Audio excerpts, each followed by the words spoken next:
Hey there, so today we have another basic beers and we're going to be talking about a historic style. This is Upstate Brewing's Common Sense, which is a Kentucky style common ale. So what is a Kentucky common? So pretty much no one is brewing this beer anymore, or this style anymore.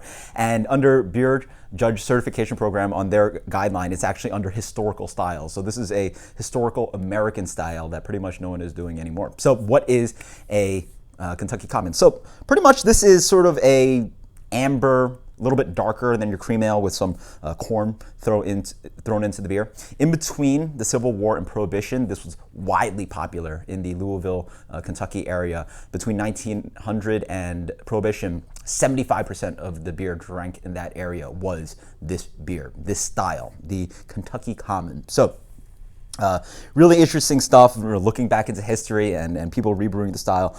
Generally it's brewed with 6-row barley, which is different from most of your craft beers that are 2-row, and then has a bunch of corn thrown in there, and it is an ale. So again, it was just produced really quickly, quick turnover, and people love this style. So let's dig into the beer.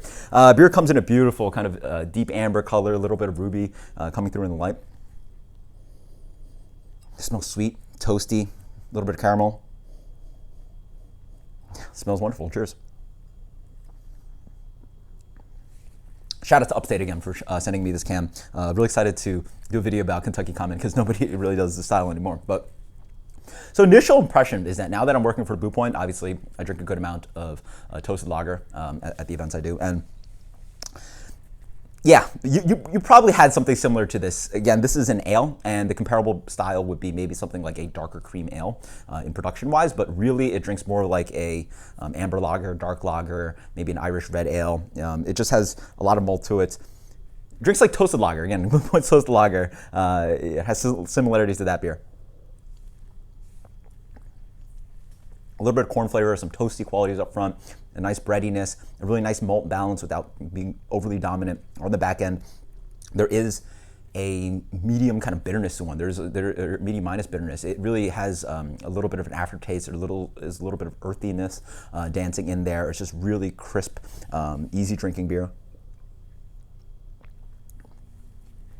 Yeah, it doesn't really shine too much on the palate. It really offers a little bit of like light kind of toasty malts dancing on the palate, and then it hits with, I would say, more prominent of a bitterness than some of your amber lagers. So that part I really like. On the aftertaste, you're waiting, and there is a thirst-quenching kind of earthiness and traditional American hop kind of bitterness that you'd get. And so it's really nice. It's absolutely delicious. So if you know any other Kentucky Commons, post in the comments below if you've had this style before, but absolutely delicious stuff. It really is easy drinking. This beer is like 5.3%.